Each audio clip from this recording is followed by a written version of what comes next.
ওটা না আমার ক্রাশ মামা, ওরে না আমি কোনোভাবে কইতে পারতাছি না, আমি বুঝাইতে পারতাছি না, ওরা তো আমি ভালোবাসি বন্ধু। আরে বেটা এরকম পিছে পিছে ঘুরলে হইব বেটা, যাবি যে সেন কইতে হইব যে তুই আরে ভালোবাসস, না কইলে কই বুঝবো যে তুই আরে ভালোবাসস। কি সারাদিন পিছে পিছে ঘুরস? চল আজকে কয়ে দিবি আয়। যদি থাপ্পড় থুপ্পড় দেয়? আরে বেটা আয় তুই আগে ক, আজকে মনের যত কথা আছে সব কয়ে দে, ক কুমু, ক বেটা। আমি তোমাকে ভালোবাসি বুঝছো, আমি না কখনো বলতে পারি না, আমি সত্যি তোমাকে অনেক ভালোবাসি। আমি তো ভালোবাসি না, আর এটা তো কখনোই পসিবল না। পসিবল না মানে কি বলতেছো তুমি? এটা তুমি আমার বন্ধুরে দেখো, কোন দিক দিয়ে আর কমতি আছে, কি লাগবো তোমার সব দিব, তুমি ভালো করে দেখো না, একবার রাজি হও।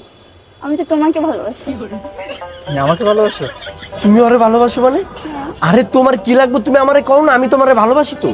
বুঝলাম না, তুই রেস্টুরেন্টে নাইট টিজিং করতেছস, গেলে দিক থেকে না পুলিশটা ফোন দিব। বন্ধু কি এর বন্ধু? গেলেন দিকা ইফতিজার আমার বন্ধু হইতে পারে না, যা নাহলে ডাইরেক্ট পুলিশটা ফোন দিব, একবারে নারী মামলা দিয়ে হামদাই দিব। কি কইতাছস? বেবি চলো। दोस्त दोस्त ना रहा। নাও কি খাবা?